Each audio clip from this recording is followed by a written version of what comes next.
بہت اچھے بھائی. قرآن کی تلاوت کر. اگر وقار چاہتا ہے تو قرآن کی تلاوت کر. اگر انقلاب چاہتا ہے تو قرآن کی تلاوت کر. اگر عرش کے کنگڑوں کو سمجھنا چاہتا ہے تو قرآن کی تلاوت کر. اسلام کے مقدس شہزادوں، یہ قرآن یہاں بھی کامیابی دلاتا ہے اور آخرت میں بھی کام آئے گا. یہی قرآن شکل انسان اللہ کی بارگاہ میں حاضر ہوگا.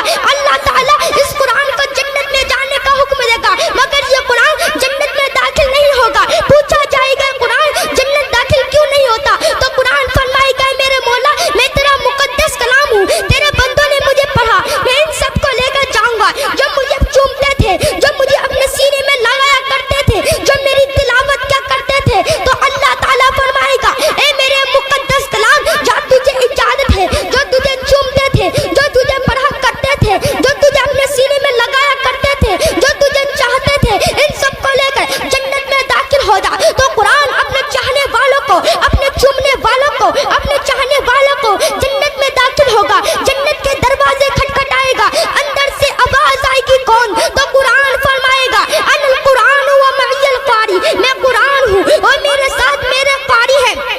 قرآن اپنے قاریوں کو لے کر جنت میں داخل ہوگا. یہ دروازے انہیں کے لیے کھولے جائیں گے.